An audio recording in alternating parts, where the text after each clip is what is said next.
चलिए मैं हाजिर हूँ सीक्वेंस एंड सीरीज की नेक्स्ट वीडियो लेके, जिसमें हम पढ़ेंगे आज मोनोटोनिक सीक्वेंस क्या होती है and most important theorem monotonic convergence theorem, monotone convergence theorem most most most important theorem है। पर उससे पहले हमें थोड़ा सा कुछ पढ़ना भी पड़ेगा, हम वो भी पढ़ लेंगे। पर उससे पहले स्वागत कर लेते हैं।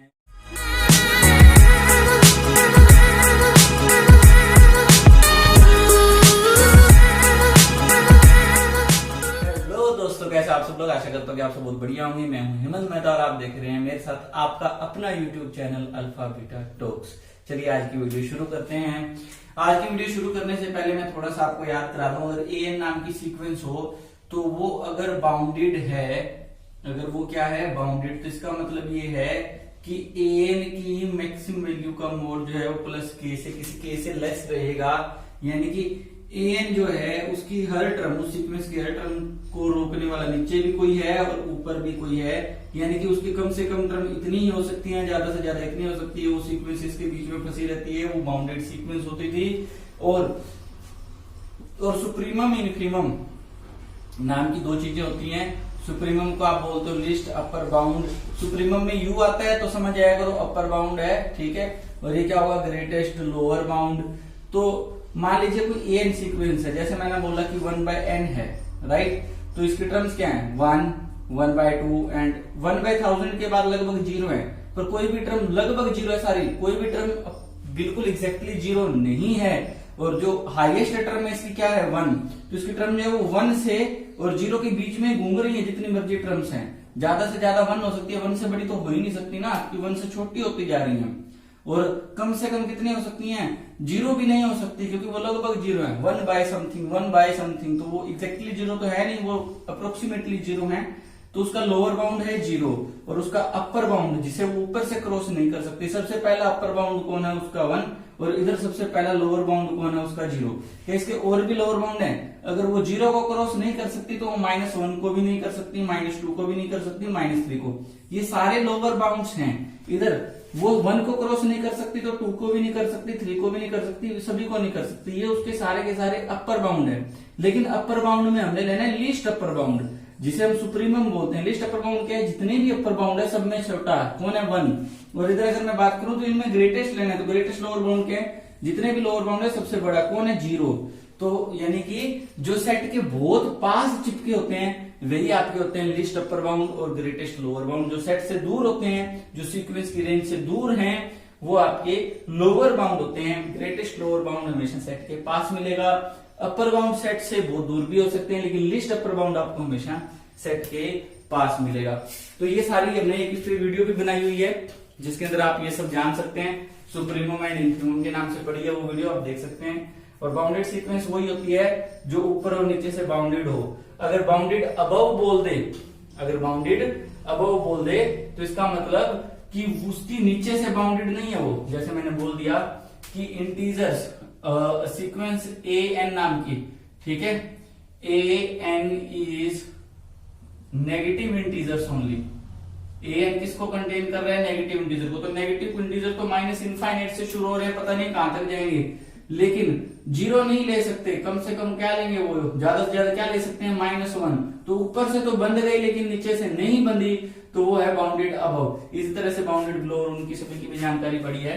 अब हम करते हैं हमारा मेन टॉपिक जो कि है मोनोटोनिक सीक्वेंस। सबसे पहले तो हमें ये पढ़ना पड़ेगा मोनोटोनिक सीक्वेंस क्या है। देखो मोनोटोनिक का मतलब होता है उतार या चढ़ाव। ध्यान से सुनो, मोनोटोनिक का मतलब क्या है? उतार या चढ़ाव। मोनोटोनिक इसका मतलब है उतार या चढ़ाव। ओके, व्हाट इज उतार या चढ़ाव? अगर कोई सीक्वेंस की टर्म्स कंटिन्यूसली डिक्रीज हो रही हैं या कंटिन्यूसली इंक्रीज हो रही हैं तो वो मोनोटोनिक है। अगर कोई सीक्वेंस की टर्म्स में कोई चेंज आ ही नहीं रहा, जैसे कांस्टेंट सीक्वेंस हो, जैसे पहली टर्म भी 1 है, दूसरी भी 1 है, तीसरी भी 1 है, चौथी भी 1 है, तो वो कांस्टेंट सीक्वेंस, क्योंकि चेंज ही नहीं आ रहा। अगर चेंज आए, या तो पॉजिटिव चेंज आए या नेगेटिव चेंज आए, अगर दोनों चेंज आए तो भी वो मोनोटोनिक में नहीं आएगी। फिर वो उसको सेपरेटली पढ़ना पड़ेगा। आर्बिट्रेरी मोनोटोनिक वो अलग कॉन्सेप्ट है, उसको छोड़ो। अगर इंक्रीज हो टर्म तो मोनोटोनिकली इंक्रीजिंग हो जाएगा। अगर डिक्रीज हो रही है टर्म तो मोनोटोनिकली डिक्रीजिंग। जैसे मैंने बोला एक सीक्वेंस लेता हूं ए एन नाम की, इस तरह से ली सच दैट कि an+1 वो बड़ी रहेगी किससे, an से, यानी कि इसकी आगे वाली टर्म्स जो है वो बड़ी होती जा रही है, समझ रहे हो ना। जैसे अगर a1 किससे, a1 से कौन बड़ा रहेगा, a2 या बराबर रहेगा। इसका एग्जांपल मैं यहां लिख रहा हूं, जैसे 1 1 2 2 3 3, ये एक सीक्वेंस है, ठीक है, an नाम की। ये बताओ ये मोनोटोनिक है कि नहीं? ऑफ कोर्स ये मोनोटोनिक है, क्योंकि ये प्रॉपरली कांस्टेंट तो नहीं है ना, इसमें इंक्रीज आ रहा है, पर ठहर के इंक्रीज आ रहा है। दो टर्म क्या है 1 1, फिर दो टर्म क्या है 2 2, यानी कि इसमें से पीछे वाली टर्म्स जो हैं वो छोटी हैं आगे वाली से, या ऐसे बोल सकते हो जो आगे वाली टर्म है an+1, आगे वाली जो टर्म्स है वो पीछे वाली से या तो बराबर रहती है या बड़ी होती है। देखो यहाँ पे तो बराबर है, फिर यहाँ पे आई तो पीछे वाले से बड़ी हो गई, यहाँ पे फिर बराबर है, यहाँ पे जब आई तो फिर वो 2 से फिर बड़ी हो गई। तो ये मोनोटोनिकली इंक्रीजिंग सीक्वेंस है, ठीक है। इस सीक्वेंस का नाम क्या होगा आपके पास, मोनोटोनिकली इंक्रीजिंग, मोनोटोनिकली इंक्रीजिंग।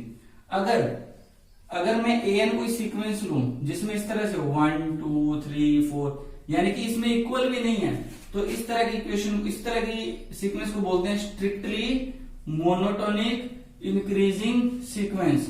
और an ये तभी होगा सच दैट जब an+1 पूर्ण रूप से बड़ा रहेगा किससे, an से। इसमें बराबर का सिंबल नहीं आएगा, उसमें बराबर का सिंबल आया था, ठीक है।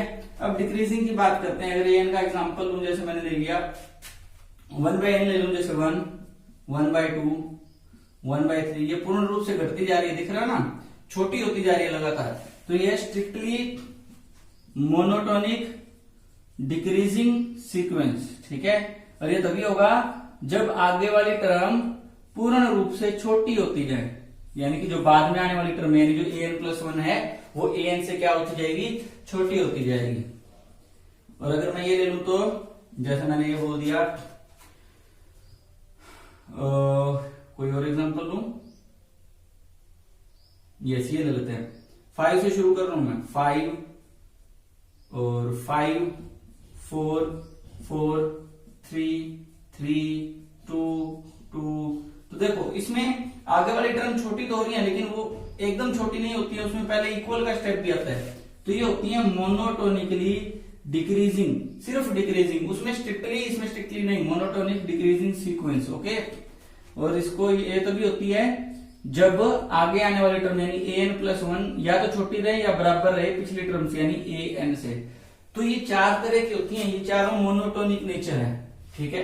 तो मोनोटोनिक में monotonic increasing, monotonic strictly increasing, monotonically decreasing and strictly monotonic decreasing. अगर इनमें से कोई भी एक नेचर हो तो ऐसी सीक्वेंस को हम क्या बोलते हैं, मोनोटोनिक सीक्वेंस बोलते हैं, ठीक है।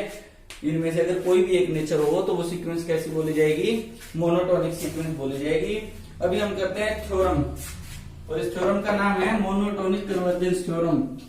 मैं इस थ्योरम का एक पार्ट कराऊंगा, एक पार्ट आप खुद करेंगे, क्योंकि इस थ्योरम के दो पार्ट हैं, ठीक है। सो मोनोटोन कन्वर्जेंस थ्योरम, जिसकी स्टेटमेंट है एक सीक्वेंस जो मोनोटोनिकली इंक्रीजिंग है एंड इज बाउंडेड अबव, और वो ऊपर से बंधी हुई है और मोनोटोनिकली इंक्रीजिंग है, तो एक बात तो पक्के उसका सुप्रीमम तो मिलेगा ना। देखो कोई सीक्वेंस है, उसमें बहुत सारे एलिमेंट है, ऊपर से वो बंधी हुई है, तो यानी कि इससे ऊपर के एलिमेंट नहीं है, सबसे बड़ा एलिमेंट यही है जो उसके बिल्कुल पास लगता है, तो वो ये एलिमेंट सुप्रीमम का काम करेगा, राइट। ऊपर से बंदी होने का मतलब यही होता है कि सुप्रीमम, पर उसके लिए नॉन एम्प्टी होना चाहिए। ऑब्वियस बात है, नॉन एम्प्टी तो लेंगे ही ना आप। और ये इस एक्सिम को बोलते हैं कंप्लीटनेस एक्सिम, कि अगर कोई भी नॉन एम्प्टी सेट हो और अगर वो बाउंडेड अबव हो, कोई भी नॉन एम्प्टी सेट हो अगर वो बाउंडेड अबव हो तो उसका सुप्रीमम मिलेगा। नॉन एम्प्टी सेट यानी पीछे से कोई एलिमेंट आ रहे हैं और वो बाउंडेड हो, यानी उससे बड़े कोई एलिमेंट नहीं है, एक सबसे बड़ा एलिमेंट है, तो ऑब्वियस बात है वो सबसे बड़ा एलिमेंट सुप्रीमम का काम करेगा। और इस प्रॉपर्टी को बोलते थे completeness axiom of numbers, completeness axiom of sets, right. तो कहता है कि अगर एक सीक्वेंस हो जो मोनोटोनिकली इंक्रीजिंग है और बाउंडेड अबव है, और जो बाउंडेड अबव है तो पक्की बात है सुप्रीमम होगा, तो वो सीक्वेंस जो भी सीक्वेंस होगी वो कन्वर्ज करेगी उसी सुप्रीमम को कन्वर्ज करेगी। तो मैं प्रूफ कर रहा हूं। तो लेट मैंने क्या किया, S is a sequence. S क्या है, एक ए नाम की सीक्वेंस का सेट है, ए नाम की सीक्वेंस है जिसमें A1 A2 A3 non empty set है। B a non empty set of sequence elements, B a non empty set of sequences element. ये सीक्वेंस के एलिमेंट से बना हुआ सेट है, सीक्वेंस एलिमेंट्स है, सीक्वेंस कोई दिक्कत नहीं है ना। तो एस ये बहुत सारे एलिमेंट है। अब मैंने कहा now S is non empty and bounded above, है कि नहीं। एस नॉन एम्प्टी भी है और बाउंडेड अबव बाउंडेड भी है ना। तो इसका मतलब तो ये हुआ कंप्लीटनेस है, नॉन एम्प्टी है और ऊपर से बंधा हुआ है, तो पक्की बात है ऊपर वाला एलिमेंट जिससे वो बंधा हुआ है वो किसका काम करेगा, सुप्रीमम का काम करेगा।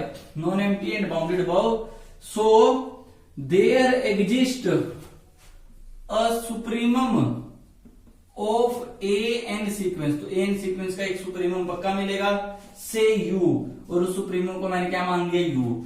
ठीक है, तो यू मेरा क्या है, least upper bound of S. S का बोल दो, चाहे एस किसके इक्वल है, ए एन का बोल दो। ये बात पक्की है। ठीक है, ये मैंने किससे लिखा, ये कंप्लीटनेस एक्सियम प्रॉपर्टी से लिखा, by completeness axiom property, completeness of axioms, completeness of numbers, उस प्रॉपर्टी से मैंने लिख दिया। ठीक, अब u उसका अपर बाउंड है, एज नाउ एज, ध्यान से समझते जाना, बड़ा इजी सा काम है। u is least upper bound, यानी कि u एक अपर बाउंड है, जितने भी अपर बाउंड है उनमें सबसे छोटा है, लेकिन सीक्वेंस के सभी एलिमेंट्स तो उससे छोटे हैं ही। u is least upper bound, so u minus epsilon is not an upper bound. हाँ है ना, क्योंकि सबसे छोटा अपर बाउंड कौन है, u, तो उससे छोटा कोई अपर बाउंड होगा। सबसे छोटा अपर बाउंड कौन है, u, तो उससे छोटा अपर बाउंड होगा नहीं, क्योंकि सबसे छोटा u ही है, तो उससे नीचे आते ही अपर बाउंड नहीं रहेंगे। वो अपर बाउंड सबसे छोटा कौन है, u, या उससे अपर बाउंड क्या है, बड़े। ठीक है, u minus epsilon is not an upper bound. यानी कि जो सीक्वेंस है जैसे A1 A2 उसमें कहीं पे u पड़ा है, जो उसका किसका काम कर रहा है, अपर बाउंड का कर रहा है, तो u माइनस एप्सिलॉन कोई पीछे पड़ा है, और u माइनस एप्सिलॉन से सिर्फ u बड़ा नहीं है, हो सकता है उस सीक्वेंस के बहुत सारे एलिमेंट बड़े हों और मैं उनमें से एक बड़ा एलिमेंट मान लेता हूं। सो मान लेते हैं u माइनस एप्सिलॉन से बड़ा होगा कौन, an। ऑफ कोर्स बात है। ठीक है, यहाँ पे m लेना, m ले लो, n लेना, n ले लो, तो यहाँ पे n की बजाय m ले लीजिए कि आप कंफ्यूज हो जाए। u माइनस एप्सिलॉन से बहुत बड़ा कोई एक बड़ा नंबर रहेगा, कौन रहेगा, am। am किसका एलिमेंट है, am है आपकी सीक्वेंस का ही एलिमेंट। ठीक है, अब am से कौन बड़ा है, मोनोटोनिकली इंक्रीजिंग है, तो am तो यहां कहीं आ गया और an तो बाद में है ना। ये मोनोटोनिकली इंक्रीजिंग है, ये सीक्वेंस कैसे दी हुई है, मोनोटोनिकली इंक्रीजिंग। तो अगर u माइनस एप्सिलॉन से am बड़ा है बराबर है, पर am से बड़ा कौन है, an। सिंस जो an सीक्वेंस है वो मोनोटोनिकली इंक्रीजिंग है, तो आगे आगे एलिमेंट बढ़े आएंगे, तो u माइनस एप्सिलॉन am से ही छोटा है, पर am से कौन बड़ा है, an। तो इसका मतलब ये हुआ u माइनस एप्सिलॉन से बड़ा है कौन, an। Also as u is least upper bound, u तो सुप्रीमम था, सुप्रीमम को आप क्या बोलते हो, लीस्ट अपर बाउंड, क्योंकि सुप्रीमम में u आता है, u का मतलब लीस्ट अपर बाउंड। ठीक है, u क्या था, सुप्रीमम, सुप्रीमम था, तो u प्लस एप्सिलॉन अगर उससे बड़ा लेंगे is also upper bound, also an upper bound. हाँ या ना, देखो यहां u है, इस सीक्वेंस में यहां u है, ये लिस्ट अपर बाउंड है, u से थोड़ा सा बढ़ा जाते ही क्या वो अपर बाउंड नहीं है, अपर बाउंड तो ही। जब सीक्वेंस इसको क्रॉस नहीं कर सकती बढ़ते हुए, तो क्या इसको क्रॉस कर सकती है, u से बड़े को नहीं कर सकती। डेफिनेशन यही होती है अपर बाउंड की। अगर सीक्वेंस का कोई भी एलिमेंट किसी एक फिक्स एलिमेंट से बड़ा नहीं हो सकता तो वो अपर बाउंड है। सीक्वेंस का कोई भी एलिमेंट यू से बड़ा नहीं हो सकता, यू से बड़ा नहीं हो सकता, तो यू प्लस एप्सिलॉन से कैसे बड़ा होगा? तो यू प्लस एप्सिलॉन भी एक अपर बाउंड है। अगर you plus epsilon upper bound है तो सीक्वेंस का कोई भी एलिमेंट यू से बड़ा नहीं हो सकता। यानी कि हमारे पास तो ये है कि सीक्वेंस का कोई भी एन एलिमेंट जो है वो यू से बड़ा नहीं हो सकता। यानी एन जो है, but we know an is less than equals to u as u is least upper bound या u is supremum। सुप्रीमम है यू, तो यू सुप्रीमम है तो सीक्वेंस के सारे एलिमेंट उससे छोटे या बराबर रहेंगे। बट एक बात देखें तो ए एन छोटा है, बराबर है किससे? यू से, लेकिन यू किससे छोटा है? यू प्लस एप्सिलॉन से। तो इसका मतलब ये नहीं हुआ ए एन छोटा है किससे? यू प्लस एप्सिलॉन से। अब इसमें देखो A N you minus epsilon से तो बड़ा है और ए एन किससे छोटा है? यू प्लस एप्सिलॉन से। यानी कि यू माइनस एप्सिलॉन से बड़ा है ए एन और छोटा है किससे? यू प्लस एप्सिलॉन से। तीनों साइड एप्सिलॉन ऐड कर दो, तीनों साइड, या ऐसे करते हैं तीनों साइड आप माइनस कर दीजिए यू, तो ये माइनस हो गया यू, ये माइनस हो गया यू, ये माइनस हो गया यू, यू से यू कैंसल, यू से यू कैंसल, राइट। तो वहां पे बना मेरे पास ए एन माइनस में यू, वो बड़ा है माइनस एप्सिलॉन से और छोटा है एप्सिलॉन से। ये तो मोड वाली डेफिनेशन है, यानी कि ए एन माइनस यू का डिफरेंस किससे छोटा है? एप्सिलॉन से। ठीक है, किससे छोटा है? एप्सिलॉन से। एप्सिलॉन हम कहां लेके आए? यहाँ पे। तो यहाँ पे आप बता देना एप्सिलॉन के बारे में, for epsilon greater than 0 arbitrary small. अब ए एन और यू का डिफरेंस एप्सिलॉन से छोटा है, इसका मतलब तो ये हुआ ए एन कन्वर्ज कर रहा है किसको? यू को। पर यू क्या था? यू तो सुप्रीमम था। यू क्या था? You is least upper bound, तो यू तो सुप्रीमम था। यानी कि कोई भी सीक्वेंस अगर वो अपर बाउंड रखती है, लीस्ट अपर बाउंड रखती है, तो अपर बाउंडेड है और वो नॉन एम्प्टी है और मोनोटोनिकली इंक्रीजिंग है, तो उसके अंदर उसका सुप्रीमम ही किसका काम करेगा? कन्वर्जिंग लिमिट का काम करेगा। यानी वो सीक्वेंस कहां कन्वर्ज करेगी? यू को ही कन्वर्ज करेगी। इसका दूसरा पार्ट आप लोग खुद देखेंगे, आगे की एक थ्योरम है वो भी आप खुद देखेंगे। अगर ना हो तो आप मेरे को कमेंट में दे सकते हैं और आप अभी स्क्रीनशॉट ले सकते हैं। ये मैंने छोड़ दिया है, देखो इतना टाइम होता है, स्क्रीनशॉट ले लीजिए। ओके, ले लिया होगा स्क्रीनशॉट, ठीक है। और शाम को एक और वीडियो आ रही है, आज 3 वीडियो आएंगी, 2 भी आ रही हैं, 2 तो डाल दूंगा अभी, एक तीसरी वीडियो आज शाम को आएगी, ठीक है। और इसी के साथ if you guys like the videos please do like share subscribe us, please subscribe us, पूरी वीडियोस देखें, स्किप ना करें। इसी के साथ अलविदा लेते हैं। जय हिंद, खुश रहो, आबाद रहो।